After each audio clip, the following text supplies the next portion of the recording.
All right, hello everybody. This is Kayak Dad coming to you with a video on how to make the 550 cord lanyards using, of course, typical paracord, or what you might call 550 cord that you can get at any hardware store. And we're also going to be using some weed whacker line. This I get from Lowe's. It comes in different diameters. I like the thickest, which is the 0.095 inch diameter. It fits into the 550 cord very well and makes a really nice tight coil. As you can see, here's a shot of the finished product after it's all done. We'll go through each step. I put some S-beaners on one side, and this setup here is for my kayak. This is my actual rod leash. This is a cable cuff that comes from Home Depot. It's about $1.50 with some split ring.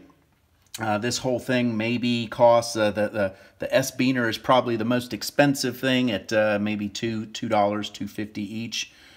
So you can make this whole thing here for less than $5. So very inexpensive, very easy to make, and we'll go through each step. Okay, so first off, you start with your 550 cord, and you need to measure out how much 550 cord that you need to cut, depending on how long of a lanyard that you want to make. And typically, the rule of thumb is about for every 11 to 12 inches of 550 cord, you get 1 inch of coil. So I normally measure out for a standard rod leash. I'll measure out.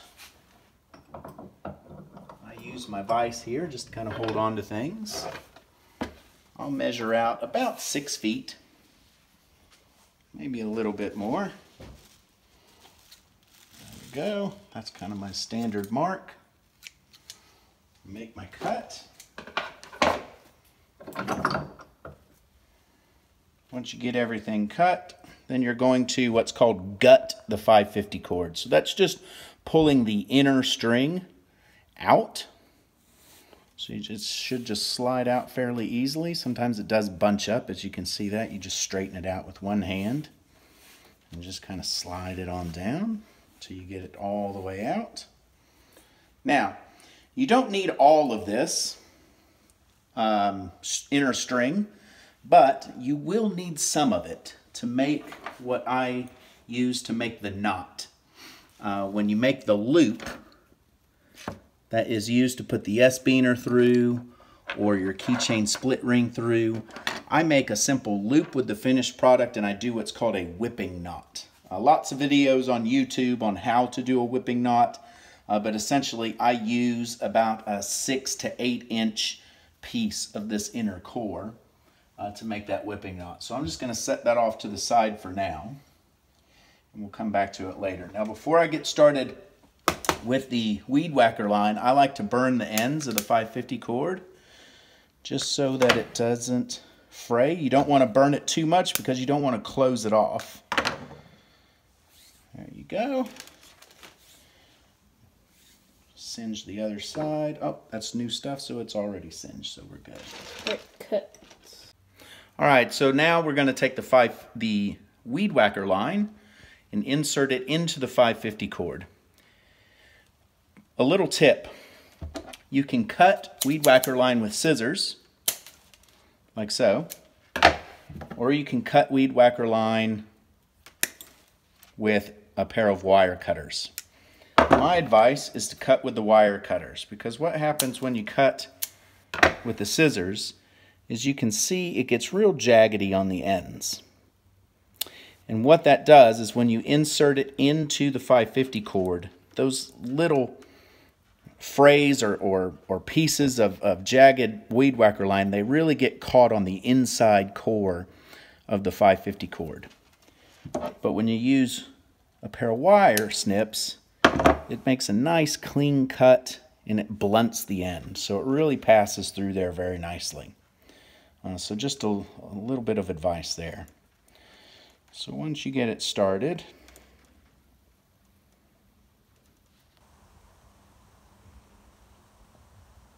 I say once you get it started. All right, cut.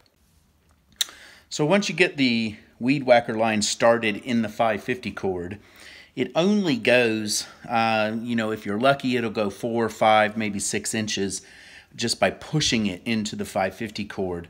Then eventually you'll have to stop and do the inchworm method. So I've already inserted it and got it almost all the way through just in the interest of time. But here I am near the end. You can see the weed whacker line is inside there. So I'm just grabbing with one hand and gripping and sort of feeding the 550 cord up onto the weed whacker line, and then I pull it off. So just like an inchworm, a little bit at a time.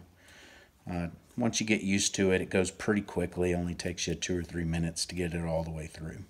There you go.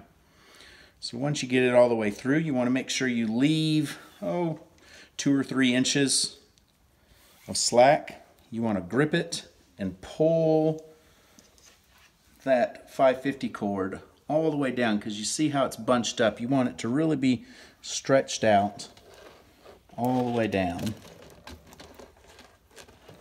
And then I'm going to leave another 2 or 3 inches on this side as well. All right. Okay, so once you have this, you're going to take this and you're going to put it on this wood dowel. And we'll go through the steps on how to do that. This is a 5/8 wood dowel. You can get these in, I believe, 3 or 4 foot lengths at Lowe's or Home Depot. And I just cut these off at about 10 inches each. They can be as long as you want. But I know that I typically make a standard length of coil using about 6 feet. And that fits on a dowel this size. And it actually, you want to measure your dowel to fit into the pan that you're going to use to boil this later. We'll go into more detail, but you want to make sure that you don't go to put your dowel into your pan to boil and it doesn't fit because it's too long. So whatever your pan the wife lets you use, measure that and then cut your wood dowel to length. Okay? So once you have your wood dowel, again, it's 5/8 inch, and you can see this one's been used quite a bit. It's fat on one side and it kind of skinnies out. I've got 3 or 4 that I tend to use. What I do is I use just a small drill bit, and I drill 1 hole at one end, and then you see I've got about 1, 2, 3, 4, I've got 5 holes down the length at about 1 inch apart. And that's just so that I can use the same dowel to accommodate different lengths of 550 cord. If I want to make smaller bungee coils, or if I want to make long ones. But you always start your wrap at the end that has the single hole. And you simply take your 550 cord and you're going to push it through the hole. I like to leave a little bit so I know it won't come out. I'm going to, you can see here, make sure that I have my 550 cord up against that. Okay. So I'm going to get that all the way up to the wood dowel. And be careful, you always want to grip that with your fingers, because if you hold it too loose, this 550 cord will just slide all the way down, and when you get to the end, after wrapping it, you'll find out that you don't have any more weed whacker line, that the 550 cord is slipped all the way up past it. So always want to hold on to that tight, and then simply you just start making some wraps. And you trick to doing this is you want these wraps to be as tight as you possibly can. You'll get some finger numbing, you'll get some hand cramps doing this first couple of times. But I like to do about 3 nice tight wraps, touching wraps.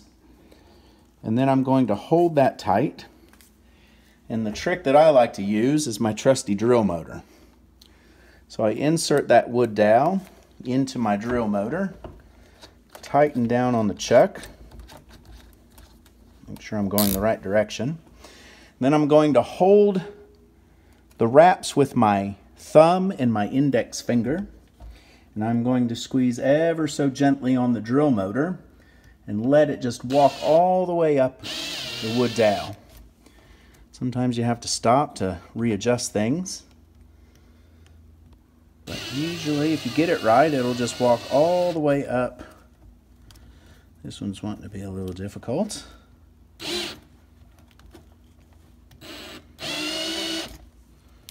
Usually I can do this without having to stop. I think maybe the fact that this dowel is a bit warped is having something to do with it. But it's still faster than wrapping by hand. There we go. Alright, I stop when I get close to the end, and I make the last few wraps by hand. So you see now I'm close to one of those holes that I have pre-drilled.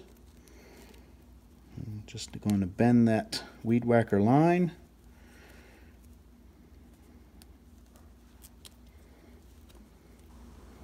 Get it started.